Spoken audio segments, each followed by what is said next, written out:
Welcome back to the conclusion of the matter. I'm Ren Ferguson. Joined with me as always is Robbie Santiago and Ryan Weaver. Solomon wrote in Ecclesiastes 12 verses 13 and 14, "Let us hear the conclusion of the matter, fear God and keep his commandments. For this is man's all, for God will bring every work into judgment with every secret thing, whether it be good or evil." We're glad that you have tuned in with us again today. I hope that this episode will be interesting and helpful in some way. If you have any questions or topic suggestions, please feel free to reach out to us at the conclusion of the matter at yahoo.com, or you can reach us personally if you have our contact info, or through Facebook or something else like that.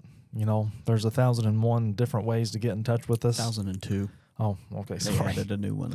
All right. It is 2025. We're a year later now. But if you have questions or requests, let us know, and we'll definitely work those in over time. I guess for now, I'll kick it over to Robbie. And I'm going to go ahead and kick it over to Ryan, just for no obvious reason than to be For difficult. the double assist there. It's a soccer assist. For those of you that have already seen the title of this, which you probably are if you're playing it, this one is I think the official title we decided on was "Watch Your Mouth" or something like that. Right? I don't know if I'm going to do the "your" or the "yo" that Robbie Watch suggested. your mouth. Yeah.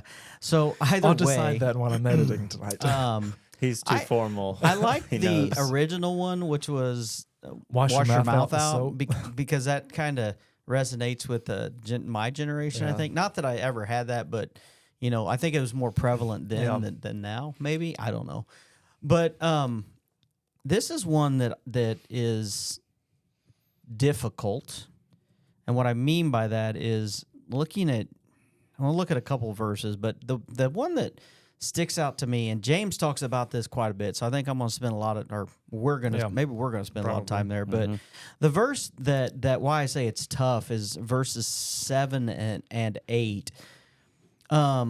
He says, "For every kind of beast and bird, of reptile and sea creature can be tamed and has been tamed by mankind, but no human being can tame the tongue. It is a restless evil full of deadly poison." So right there, it is a challenge. It is not something that is easily dealt with. Restless evil means that it's always there. It's not something that I think we can safely say, well, I've conquered my tongue. Yeah. Well, actually, if you back up to verse 2, I don't know if you're going to go there, because he says, "For we all stumble in many ways, and if anyone does not stumble in what he says, he is a perfect man, able to bridle his whole body." Yeah. Which the only person that was perfect was Christ. Yeah. So, valid point. I was going to start in verse 3, but that's a good point in the fact that his point is it's incredibly difficult. Yes. Now I'm not saying that we shouldn't say, well, like we've said before, we shouldn't just say, well, I can't handle it, so I'm just gonna. And I don't think he's saying that there's no way to control it either. I just think he's making the point that this is something that's universal. Yes. That everybody has sinned in something that they've said. Yeah, exactly. So I think we'll spend more time in that particular context in a little bit. I just kind of wanted to look at a couple of the tongue, the speech, your words, your talk. You can find all of that in the Old Testament, the New Testament. Proverbs talks a lot about it as well. A couple verses from Proverbs that I thought was interesting. Proverbs 21 verse 23 says, "Whoever keeps his mouth and his tongue keeps himself out of trouble." And there is so much truth to that, is that I think back and over the years of my life, and like, man, if I would have just watched my mouth, I probably wouldn't have been in that situation or that, you know what I mean? Yeah. There's we look at Proverbs and it's like, well, it doesn't mean it's always true, but the probability is that if you do this, you're going to save yourself a lot of trouble or torment or whatever. Which proverb is it where he says that even a fool, basically when he keeps his mouth shut, is considered Looks wise? smart or something like that? Yeah. I don't know. I don't remember which one that is right now. Well, it's a book of wisdom for a reason too. Yeah. Like even though it was written, hundreds, couple thousand years ago, it's still applicable today. kind of to the point that you were just making. And I don't know if this is just an old proverb or an old quote. I don't know who said it, but it's like the old phrase, closed mouth gathers no foot. So sometimes it's worth just not saying anything. There's another, it may have been Mark Twain that said, it may not also be him too, but somebody once also said similarly that it's better to close your mouth or keep your mouth closed and have people assume that you're a fool than to open it and remove all doubt. Yeah. The first one reminded me of there was our former CIO. He had a sign in his office, or the office where the big conference room was, and it was in Spanish. I didn't know what it meant, but when you look it up, it means a closed mouth will catch no flies. Similar to what you're talking about is. I'm having some serious deja vu. I feel like we had this exact conversation. Yeah, I kind of thought that too, but listeners aren't going to remember that stuff. But they will. Well, maybe not. I don't know. But the point there is, we can save ourselves a lot of heartache or a lot of whatever term you want to use there if we would follow James's other advice in chapter 1. Which I think is be slow to speak, quick to hear. And I think there he's talking about, and slow to anger, he's talking about having a conversation. But sometimes I think if we would say slow to speak, quick to think, and, sometimes we just talk before we think, and then our brain catches up and is like, okay, that was not a good idea. That was, and we as humans, and I go back to James saying it's difficult to tame it. I mean, and the power behind it, which we'll get to there in James, is I'll just say it's very powerful. His point. Yeah. Something else Jesus said in Matthew chapter 15, verse 11, and the context there was, why don't your disciples wash their hands before they eat and all that stuff? And, he's like, it's not what goes into the mouth that defiles a person, but what comes out of the mouth that defiles a person. Person. Yes, person. Sorry, Ren. What does that mean? I mean, it's pretty simple, but what was your question? I got distracted. What does it mean? What comes out of the mouth that defiles a person? That's what ruins us. Okay. Yeah. Well, and I think he even says there in that context, and I think because I also had Matthew 12:33 through 37, and he's making a similar point in that passage, a different context, but similar point. And his whole point, I think, in both of those passages is what we say. It's the result of our heart. It's what's already there, right? Yeah. Whether it comes out then, and you can hear. I've heard it said many times before that people say, "Well, I don't listen to that song for the music. I listen to it for the beat." But it'll come out. I mean, it will come out. Just like garbage in, garbage out. We've talked about that before. You put good stuff in, good stuff will come out. If bad stuff comes out, where did it come from?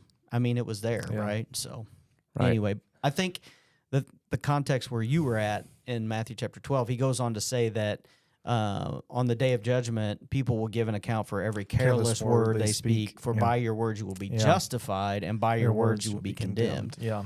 So that brings a little bit of... what's the word I'm looking for? Not concern, but maybe concern is like it's considered something that shouldn't be taken lightly, maybe. Yeah. Well, James also says that out of the same mouth come blessing and cursing. So pretty much that same point. It's really, a lot of the things that we say, it's a matter of self-discipline. And, kind of some of the things that we've been talking about, it really comes back to, how have you, what kind of things are you putting into your mind? And also, even though we didn't directly say it yet, the kind of influences that are around you. Is there certain places that you're going to hear a lot more foul language, profanity, bad jokes than other places? Probably. I mean, there's varying degrees to that, of course. And at the end of the day, it's on us to, even if we're in the environments that would be those kind of environments, to either A, get out of those environments if we would be tempted in such a way, or B, be able to handle it and to have the discipline and the thoughtfulness to be in control of yourself in that situation and going forward. Which, again, easier said than done. There's a reason that, James, and there's so many proverbs about, about taming the tongue. But we can use it as a blessing, or we can use it in a profane way. Yeah. Well, and that point too reminds me, a lot of times one of the first things that a lot of non-Christians pick up about Christians is how we speak. To your point, we can use it as a blessing or a cursing, as James, I'm sure we'll get into that more later, but I know a lot of times people will be like, well, why don't you cuss? Because it's like, it's just so Foreign. common in the I meant workplace. foreign I know for what you them, meant. yeah. Yeah, we're saying the same thing. Even like not only adults, but I remember I was probably in like 5th or 6th grade. And, we get asked that immediately at such even a young age, that stands out. It's one of the first things that people notice, like you said. And so that can be, you can stand out for using bad language, or you can stand out for not using it. Yeah. And again, speech, I'm sure we'll be kind of going down different rabbit holes throughout like we normally do. But we're not just talking about foul language. Right. Kind of, Yeah, there's a I just lot think that goes into it. throughout my childhood, I'd be in trouble for something, but the one thing that made it turn from bad to worse was my mouth from time to time. And my parents are probably going to eventually listen to this podcast. So I guess sure that your can mom be will. Yeah, an your mom omission, will yeah. for sure. Yeah. So I'll probably hear of this one later. Not that I regret saying it. So this is not one of those closed mouth gathering no foot kind of comments, but yet. But anyway, it's just, it's something that stands out, whether that be the way that we speak or the words that we say. And I haven't looked this up like in 2025. I assume that it's not much different than when I looked this up a few years ago, but the average person, I think it says the average man speaks like 7,000 words. Yeah. And And then the like average 14,000. average female's like 14 or 15,000. And that might be because the was women about to have make to a joke. repeat I shouldn't. themselves or something. Yeah. Make that joke. Speaking of course. No. Anyway, so yeah, go on. But I guess there is some truth to that. Men are very simple, but also there was a study that I wanted to bring up from the NIH. Which is the what? National Institute of Health, I assume. I didn't question it, but I'm assuming that's the same NIH. But I'm quoting from the study just so I don't mess it up. So it says the objectives of using profane languages include social bonding, handling emotional and physical pain, emotional catharsis. Catharsis. There you go. Not one of in my everyday vernacular. Expressing power and control, establishing dominant, submissive relationships, confronting authorities, labeling others, conveying aggression, and humiliating others. Profanity is also used for humor and comedy and to stimulate excitement. The profane words of one's native language contain more emotional strength, but profanity can be used for both constructive and destructive purposes. I don't agree 100% with that statement. Swearing is a natural response to relieve stress, to avoid pain, and to avoid severe mental consequences. And I bring that up just to kind of provide context as to the why can sometimes be an important indicator. Sometimes, it's not as simple, especially when we talk about backgrounds and environments that people have come from. So, if you were raised in the church, not saying that a lot of your family members didn't cuss, but it may be less prevalent than if you were, raised in a completely different environment. And kind of even just thinking and preparing for the podcast. I know we've had a podcast on God being the source of morals, but if we were to take religion out of it, there's not really a point other than, I guess, protecting children or protecting, sensitive ears as to why to not use foul language, which I think is why it's so widely accepted. And honestly, I think even that is starting to go away because I hear parents using type of language around their like 3-year-olds, and they're even kind of teaching their kids to say it, and they think it's hilarious. Well, you even see the children repeating it, and like it's a joke. And then I'm sure which it might be a little bit different, but I would imagine it's probably pretty similar with school, and I know it's similar in public schools with kids that are in elementary school just cursing like their parents do. And so I think even the cutting it out for, like you said, sensitive ears, I think that's starting to kind of fade away even. Right. Well, about the school differences, I have currently taught in a public or a private school for the last several years, but I did a lot of my student teaching at a Title I school, generally like an inner city kind of location. And so, again, kind of what we were talking about of the different environments, it's generally better at private schools because there's a lot of consequences for it, especially in a private Christian school. But obviously, you know, I think they're just better at hiding it because the social environment's different and they can get in trouble for it, for lack of a better way to put it. Yeah.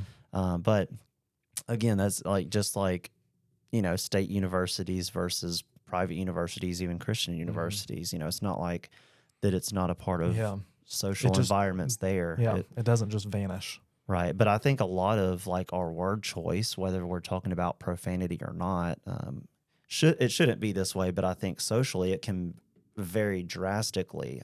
In fact, there was another study that I was looking at well, y'all go ahead on something else. I'm going to find the study because I had it on my laptop, but then I'm on my iPad now. So I'm going to find that study. I don't know if this is where you were going, but I've had the conversation with multiple people about certain things that is like, well, I've heard it said, well, who says this is a curse word? Yeah. I mean, it doesn't mean that to me. Well, it means it. The problem is it means society has dictated that. Yeah.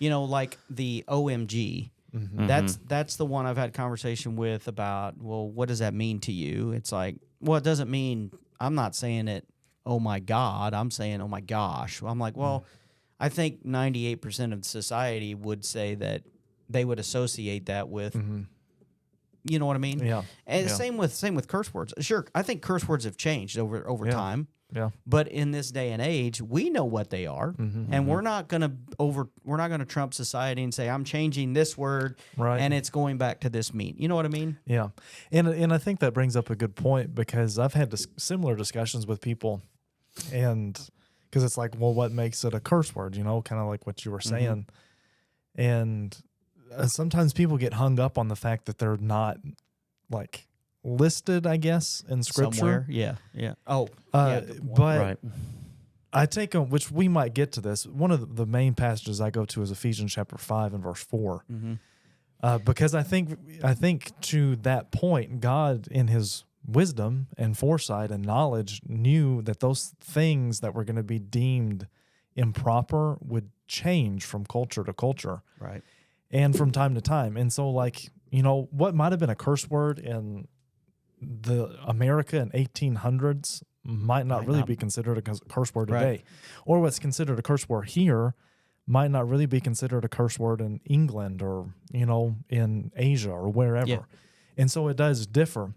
However, we do see the principle in those passages like Ephesians 5 and in other passages that whatever is deemed improper or indecent or crude or obscene, as Paul talks about in Ephesians chapter 5, whatever that is and whatever culture we live or whatever culture we're in, we're not as Christians to have anything to do with it. Yeah. And I was going to go to Colossians chapter 3, verse 8. And in that context, you know, and I think we talked about it 2 weeks ago in that context, probably other times, but he's talking about old man, new man. And in verse 8, he says, but now you must put them all away, anger, wrath, malice, slander, which is something we do with our tongue, and obscene talk from your mouth. So two of those things have to do with your, again, it's not, to Robbie's point, and not just curse words. Curse words, yeah. We can see slander. We can see,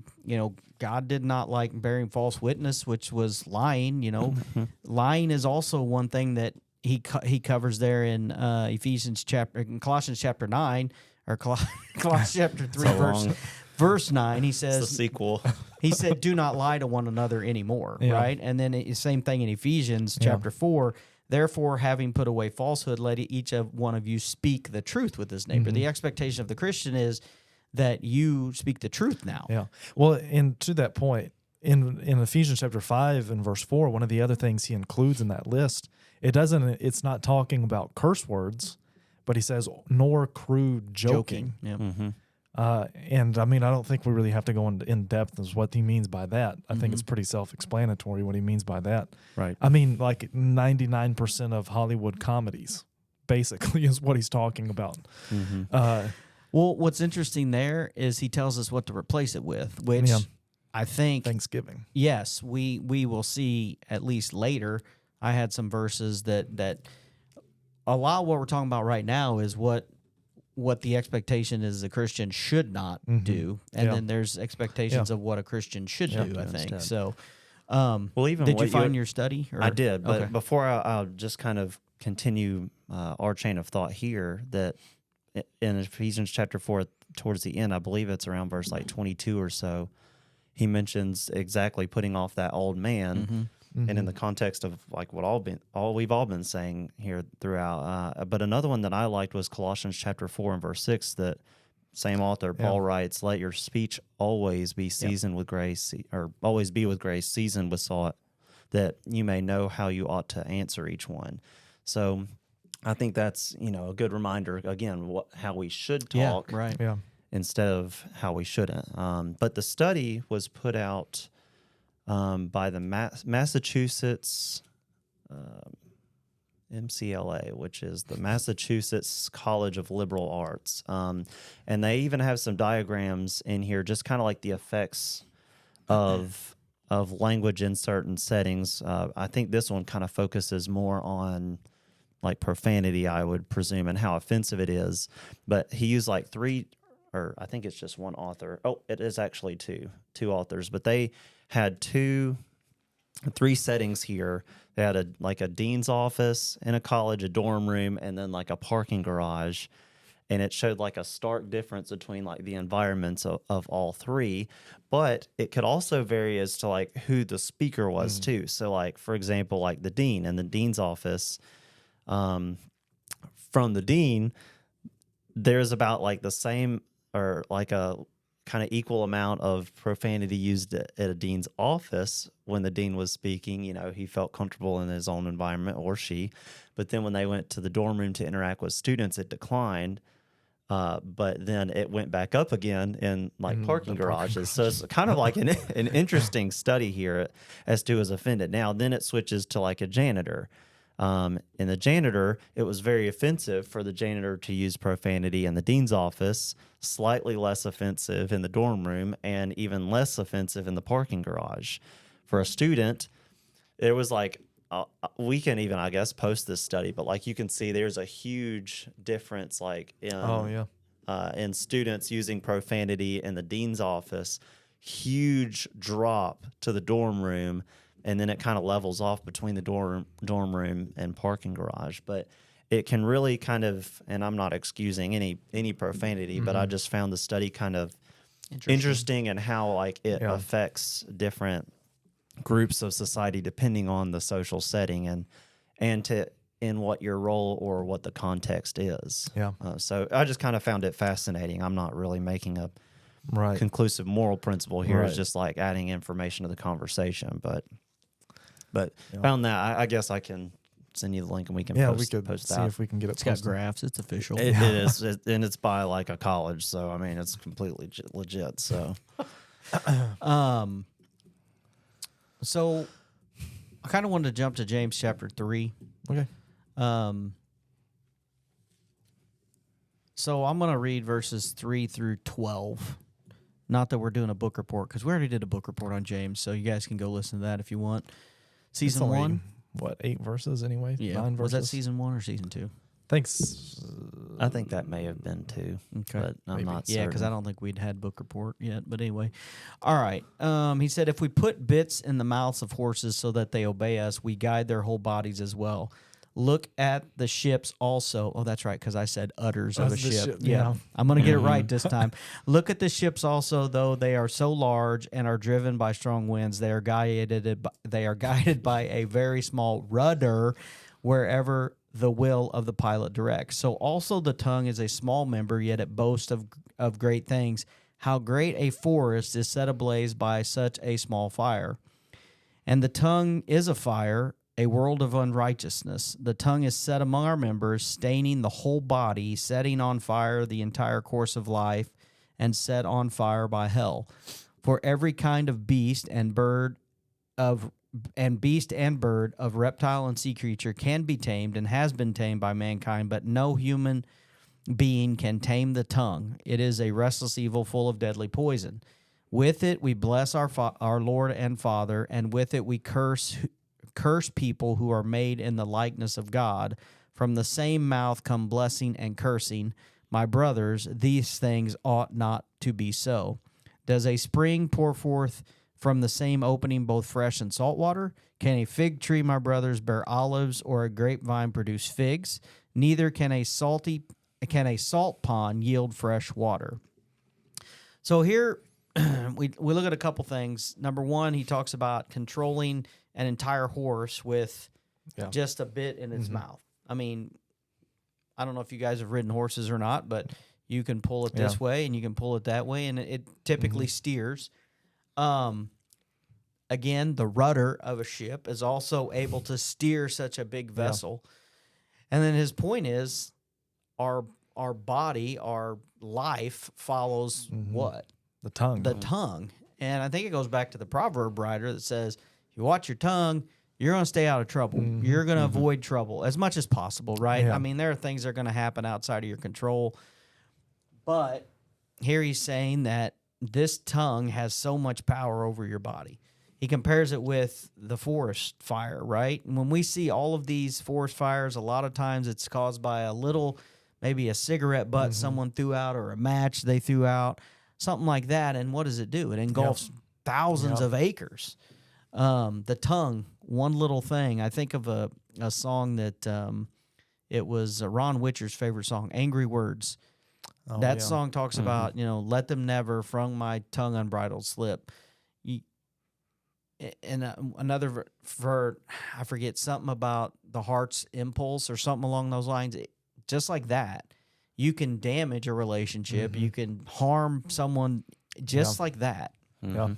Well, even I had a few of the Proverbs, a few other ones I don't think that you had mentioned, but Proverbs 15 I think has several, but verse 1 says, a soft answer turns away wrath, but a harsh word stirs up anger. And then verse 4, a few verses later, a wholesome tongue is a tree of life, but perverseness in it breaks the spirit. So kind of similar language to the song there.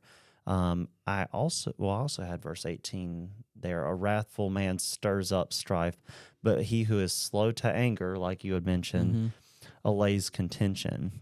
A few chapters later, in chapter 10. Which aligns with James, slow to speak, quick to hear, slow to anger. Yeah, that was kind of, I was trying to tie that together. Yeah, exactly. And chapter 10 and verse 19, Solomon writes, in the multitude of words, sin is not lacking, but he who restrains his lips is wise, being slow to speak. A few chapters later in chapter 21, Solomon says in verse 23, whoever guards his mouth and tongue keeps his soul from troubles. And even our young adult class was talking about the world being full of trouble, and a lot of times, sometimes some of those troubles are because we didn't keep our mouth shut or because somebody else didn't keep their mouth shut.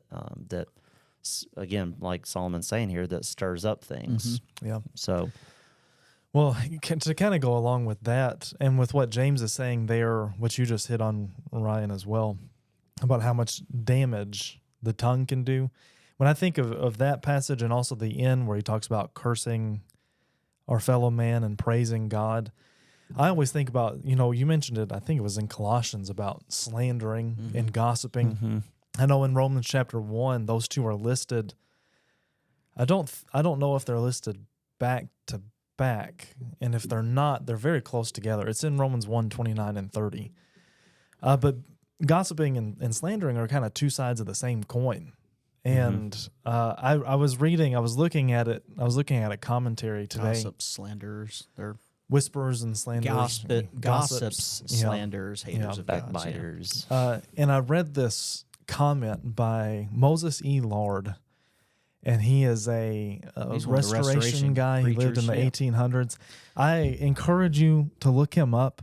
He has the craziest neck beard of all time because he shaved everything down to his jawline, and then it just grew from there. Man, if you had that in the church today, get kicked out. if you're a preacher. Unless- Man, you probably wouldn't get hired. Where was I going? Okay, so he was talking about whispering and slandering, Okay. and he has this quote. Well, I read it in David Roper's commentary on Romans, but he quotes Moses. E. Laird. And he says whispers, and then there's a little bit of an ellipsis, so some of the quote is missing, but you get the point. It says, whispers always affect great innocents themselves and tell their hurtful story regretfully. When done, they are sure to enjoin on you not to mention the matter to others, lest it might do harm. These people, I think, going back to what James is describing there, the damage that the tongue can do, and how we will curse people and then turn right around and bless God.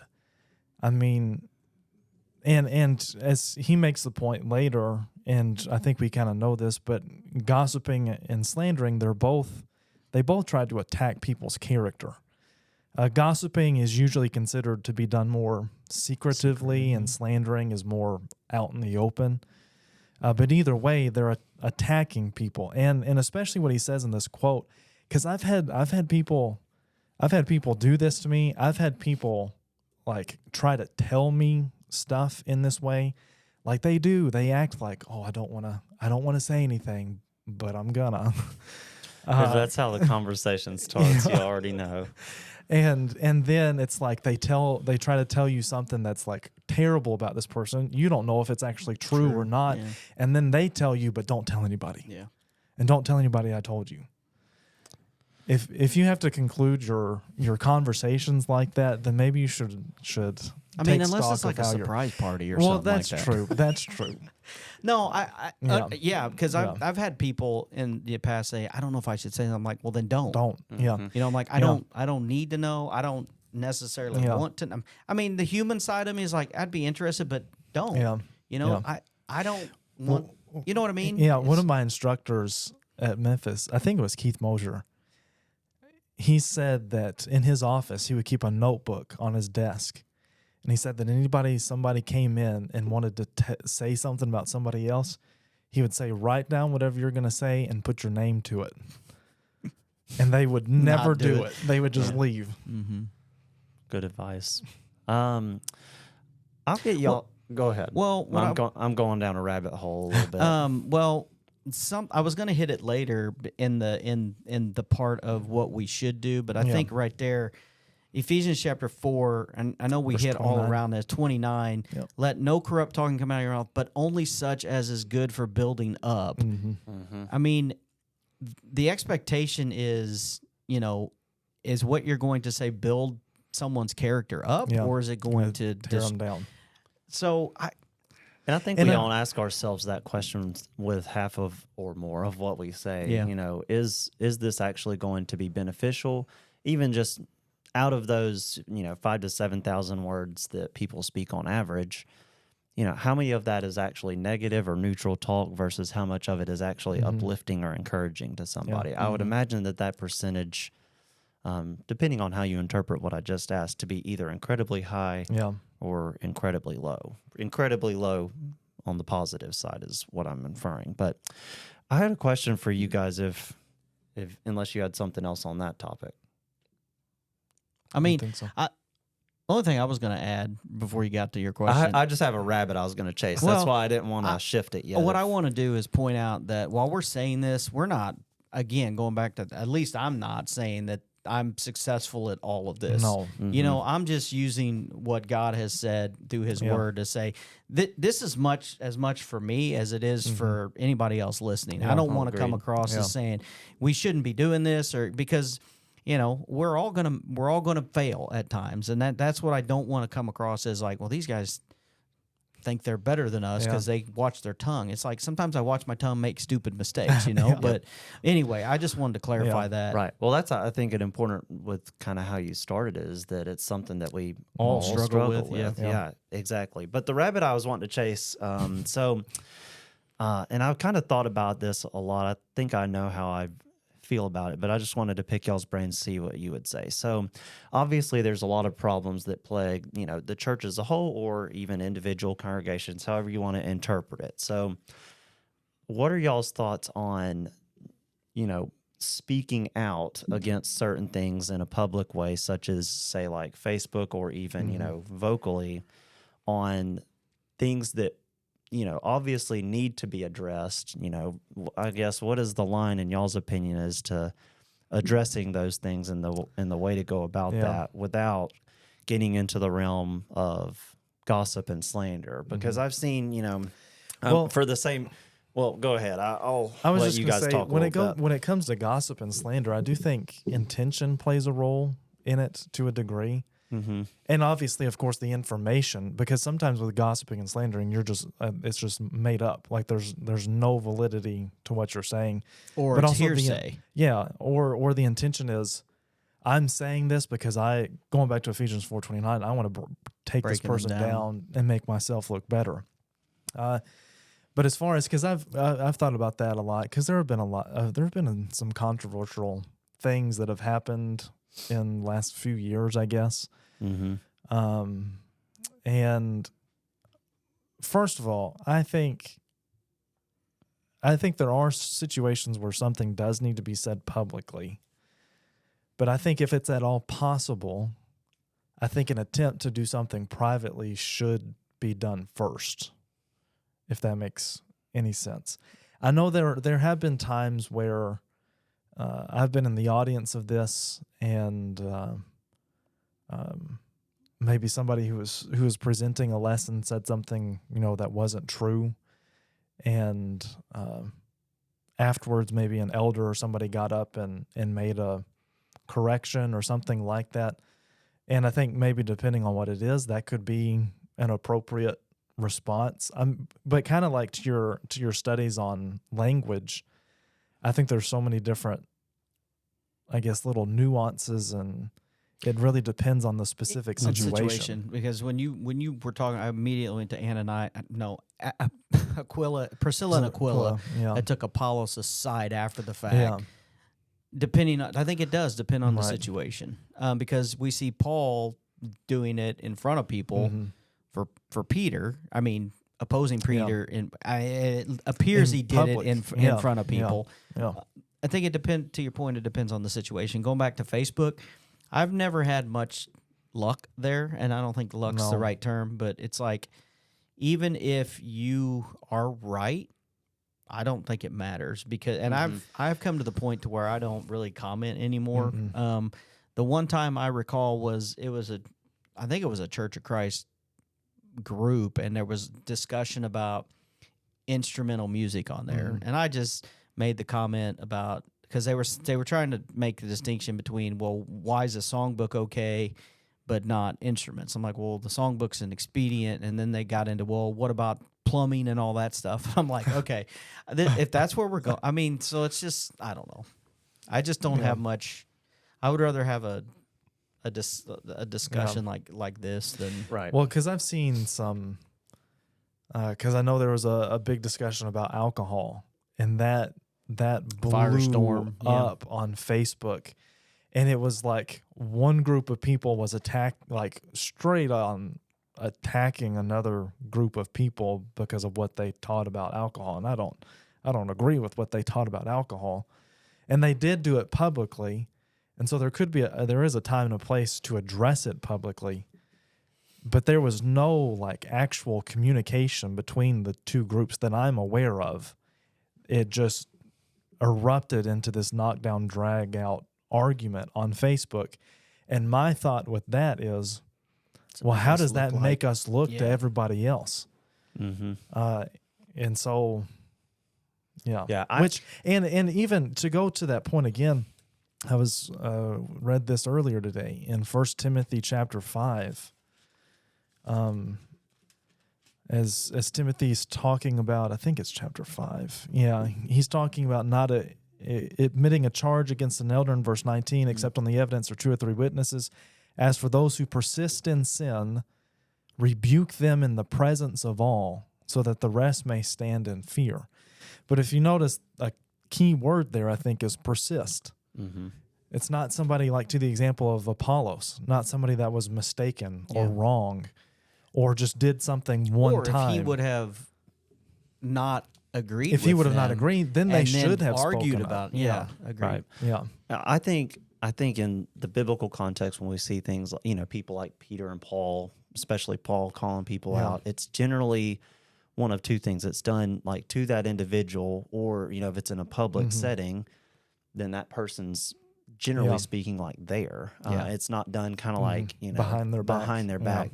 That was kind of my issue. I read an article, and I agreed with most of the overall points of it. But it was kind of about preachers and youth ministers and those that have recently been accused and or arrested, et cetera, for sexual assault and things like that.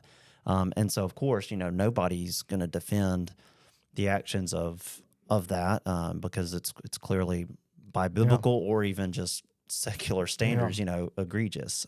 Now, my issue is that, God's the only one that knows these people's hearts. And so, none of us know what their heart is to God, how repentant they feel, the feelings that they have.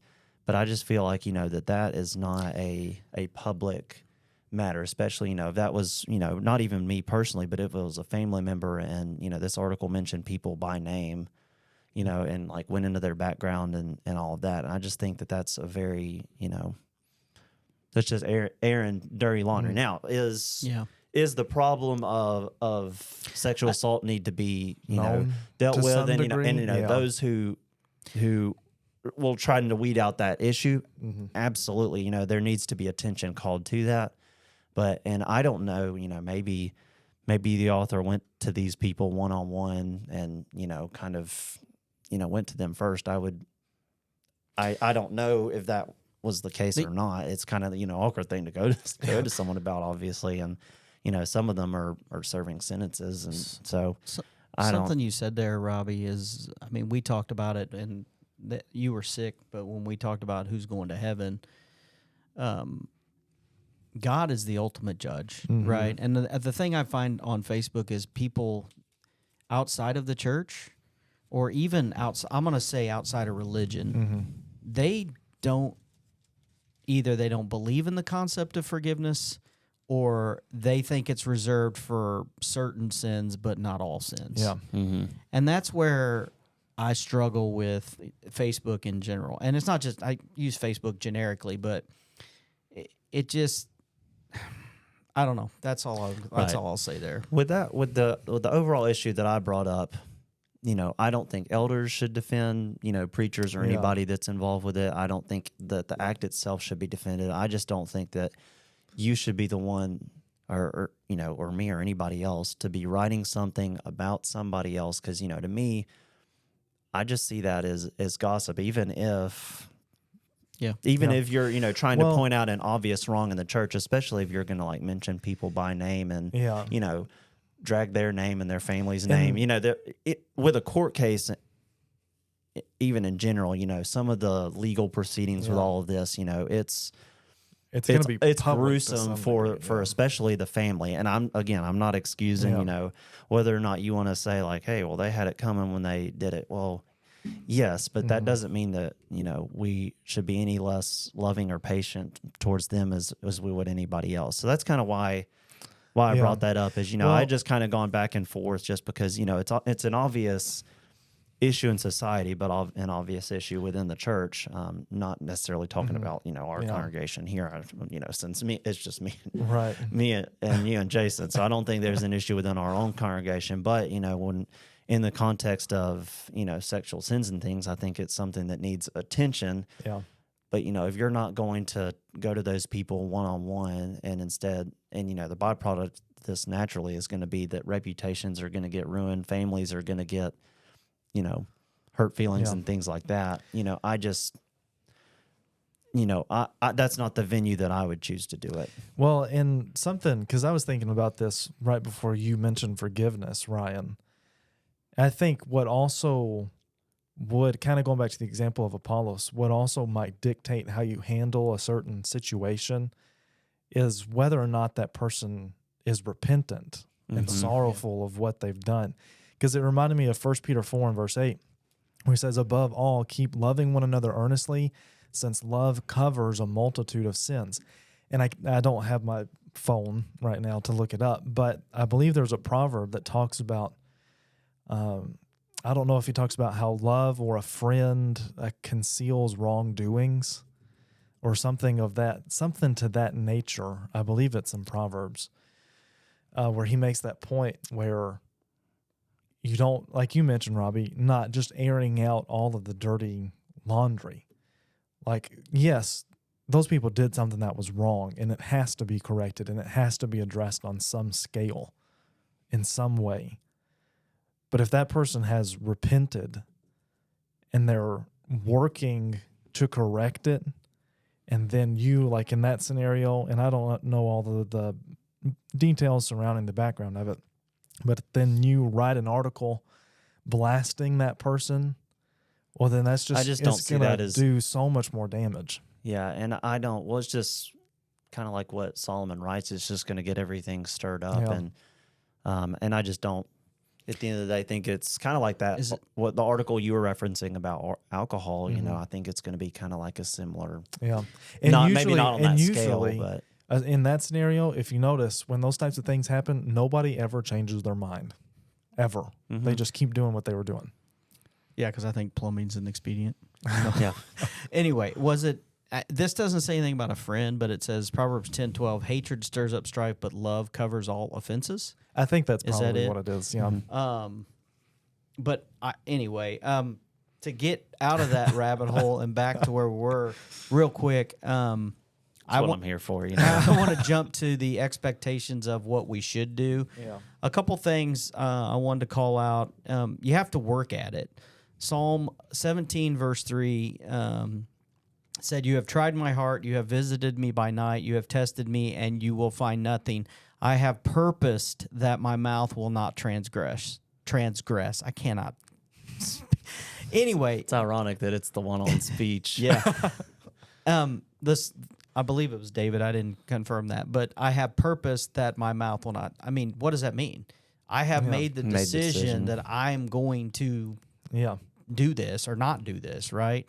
Another Psalm 19, verse 14, and I think you referred to this last week, Robbie. "Let the words of my mouth and the meditation of my heart be acceptable in your sight, O Lord, my rock and my redeemer." Wait, let the words of my mouth and the thoughts, which are the unspoken words, be acceptable or pleasing in your sight. I'm asking that, help me to say the things that are pleasing to you, because everything we talked about, God's not pleased with, right? There's an expectation of pleasing God and not pleasing ourselves. Right. Another psalm I had was Psalm 141, verse 3. That David says, "Set a guard, O Lord, over my mouth. Keep watch over the door of my lips." I have that one too. That's like praying to God that help keep my mouth shut at times. Right. Yep. And but I think even though we've talked at length about it, it takes so much self-discipline thing. It really is. Once, whether we're talking profanity or just, any kind of obscene talk or whatever it is, it can really kind of like start small and then really grow and kind of like spread and infect your mind and just the way that you speak. Even just taking profanity as an example, most people don't like just go from not using profanity to using it like multiple words in a sentence. It's kind of like a slow progression where, it's, muttered under your breath or just in your head, and then it's one here, one there, and then it's in certain situations, and then it's broadly, and then it becomes a problem. It continues to kind of spread and infect and grow, and it takes a lot of self-discipline once it has kind of like taken over a lot of your thinking, because it's not easy to just change your mind. There's a lot of muscle memory that has to be done. So easier said than done. Again, we're coming at this not because we're, perfect or great at it by any stretch of the imagination. Just that, it just making the point that it does take a lot of discipline and a lot of work and a lot of focus and a lot of like what Ryan, you were just talking about, making the decision to consciously, ask for God's help to do it. Yeah, because I did in one of the sermon series we just finished up yesterday about imitating Christ. In that series, I did a lesson on imitating Jesus' righteousness, and just one of the points hit on what we've been talking about. And I noticed with the passages like Colossians, what was it? Colossians 3 and verse 8. Is that the one you brought up earlier? Or Ephesians 5 and verse 4, or Ephesians 4 and verse 29. I noticed how in a lot of those passages that deal with the tongue, he says, don't use your tongue for this, but instead use it for this. And it's one of those things, and I mentioned this in my lesson, but it's one of those things like with habits, or even you could go more extreme with addiction. You have to replace a bad habit with a good habit. And it's not going to, what you were just talking about, it's not going to happen overnight. But you have to be diligent with it, having made that commitment that you're going to work on that and you're going to get better with it. And it is very small increments as the days and the weeks and the months and the years go by to work on how we use our tongue. And like Ryan said, we've all been Christians for, well, you've been a Christian for a long time, but Robbie and I have been Christians for a youngsters. while. But it always takes effort, no matter how long you've been a Christian or not. It's always going to take effort, and to take the time when perhaps you are tempted to do or to say something that you're not supposed to, and replace it with something else. Like there in Ephesians 5. He says, instead of the filthiness or the foolish talk or the crude joking, instead let there be thanksgiving. Yep. You got to replace it with something that is positive. Or chapter 4 and verse 29, instead of tearing somebody down, think of something you can say to lift that person up. But replace it. Yeah, I think that 1 Peter chapter 3 and verse 10, where he's quoting from Psalm 34, he goes through a whole section there, and we've referred to it in a couple podcasts about the expectation of how God would want us to live. The verse I'm looking at, he says, whoever desires to love life and see good days, let him keep, the first thing he points out, let him keep his tongue from evil and his lips from speaking deceit. The point there, and that really parallels the proverb writer saying, hey, if you keep your mouth, you're going to avoid a lot of trouble. And it's not that we're promised to live to be 100 or anything like that, but if we live the way God wants us to, and we try our best, and hey, when we mess up, we admit it. We admit it, correct it. And we just say, "Don't help me not to do that again." Help me to move forward. Paul says, "Don't focus on the things that lie behind." But anyway, I think we've said enough about how we talk. Right. I think I was just going to recap.